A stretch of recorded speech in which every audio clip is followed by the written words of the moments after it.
Okay guys, we're gonna start Why is the Sea Salty Day 3. Let me share my screen.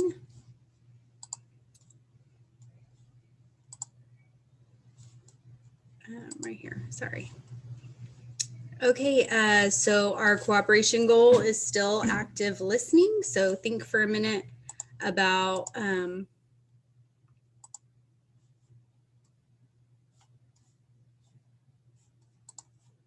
here we go, sorry.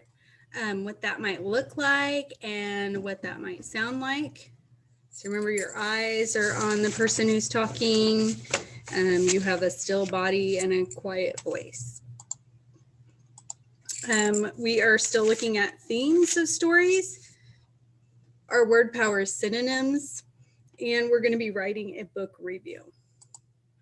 Okay, let's look at our words. So remember, we have the chart. So you're going to go ahead, if you're just doing it online, you're going to go ahead and fill down day 3. Try to fill in a plus if you know it and a question mark if you're still unsure before I go over each word.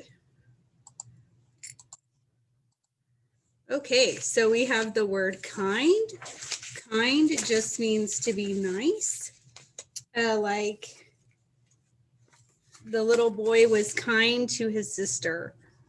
The next one is rich. Rich means to have a lot of money. Like the rich prince lives in the castle. Tiny. Tiny means very small. Like I found a tiny piece of bread on the ground. The next one is leave. Leave means go away. The students will leave when the bell rings. Bits. Bits means small pieces. Like Kenny tossed bits of bread into the pond for the ducks to eat. The next one is answered. Answered means to give a reply. Like you answered your questions on your Canvas quiz. Bought. Bought means to paid money for something. Like you bought a new pair of shoes. Gifts. Gifts are presents. So most people get gifts for their birthday. Okay, so I am going to read page 13 of our story, and then we're going to add the first event to our story map. So let me stop sharing and reshare so I can read this page to you. Okay, so this page says the man and his wife had no idea where the end of the world was, but they asked the people in their village and others on the road. The people all said that they didn't know, but they thought that the man and his wife should go north to the North Star, toward the North Star. Surely, if there was an end of the world, that is where it would be.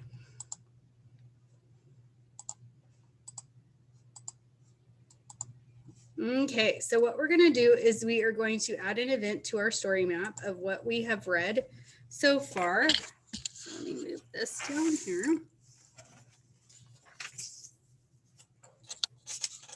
Okay, so far we have our title, our characters, and our setting filled in, and we also put in our problem. So we're going to go ahead and add in the first event. So think about the first part of the story. What was it mainly about?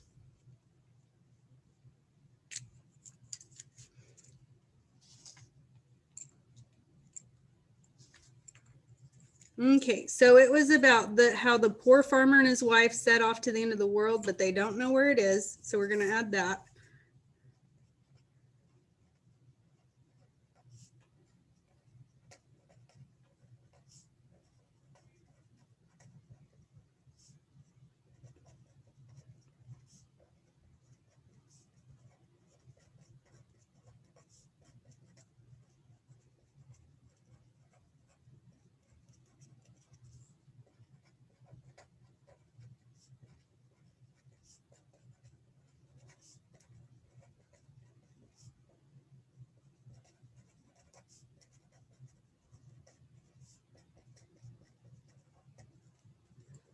Okay, we also know that they just asked some village people. They don't know, but they tell them to go north. So I'm going to put the village. Oh, there's no I there, sorry. people don't know, but tell them to go north. Okay, so we're going to add that. If you need to pause it here to write that down, that's fine. Okay, let me go back and share my screen again. Okay, so let's summarize our graphic organizer. So in our organizer, we have the characters right now as the poor farmer, the rich brother, the poor farmer's wife. We have the setting as England, when a long time ago. And our problem was the poor farmer asked his rich brother for food, and his brother gives him a ham and tells him he must go to the end of the world. And then we just added the first event. The poor farmer and his wife set out for the end of the world, but they don't know where it is. The village people don't know, but they tell them to go north. Okay, and so think about what you think might happen next in the story. And then what are the village people like that they meet? Well, they can't really help them. They try to, but they don't know the answer, so they just tell them to go north. Okay, so let's go over our team talk questions before you read. What does the picture on page 14 help you understand? So after you read page 14, you're going to write out what it helps you understand. Number 2, describe the shepherd. Use details from the story to support your answer. Number 3, how do you think the poor man and his wife feel after speaking to the shepherd, and why? So you're going to have to be able to come up with a reason why they're feeling that way, not just say, I think they feel this or that. And then the last one, the theme of this story might be that kindness and honesty are rewarded. What clue tells you this? So you're actually going to have to come up with a clue from the story for that. You're going to read pages 14 to 19. Okay, I'm going to pause here and we'll do our word power in a separate video.